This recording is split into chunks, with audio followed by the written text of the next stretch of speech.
سلام يسوع. في واحد بيسأل سؤال وبيقول في أيام الخليقة الستة كل يوم ربنا قال إنه حسن، واليوم السادس قال حسن جدا، لكن تاني يوم ما قالش إنه حسن. لماذا؟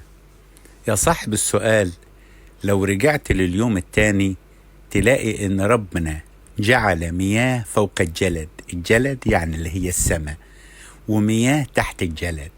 المياه اللي تحت الجلد اللي هي البحار والأنهار، والمياه اللي فوق الجلد دي ربنا حطها لأن زي ما انت عارف إن الماضي والحاضر والمستقبل كائن أمامه. لما الشعب ضل في أيام نوح وزاد الضلال كامل، السماء فتحت طاقاتها ونزلت المية اللي فوق الجلد كلها، غرقت الكورة الأرضية اللي هو الطوفان. فالمياه التي فوق الجلد ده رمز الغضب الله، وربنا ما بيحبش الغضب، يعني بيعمل عمل غير مستحب ليه، لأن ربنا لما خلق الإنسان بيحب الإنسان وبيقول لذاتي في بني آدم. لكن الإنسان عشان حر الإرادة بعد عن الله بطبيعته وانقاد ورا الشيطان وكذب ربنا، وصارت تصرفات قلب الإنسان كلها سقيمة، فربنا نزل غضبه عليهم.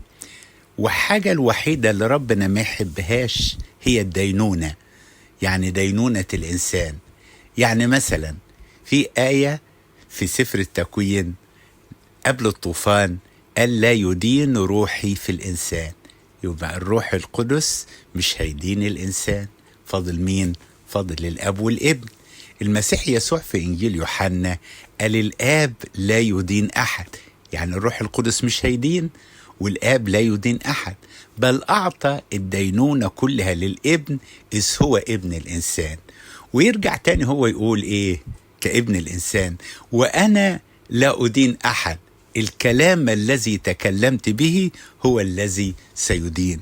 ده مما يدل إن الله لا يشاء موت الخاطي بل أن يرجع ويحيا.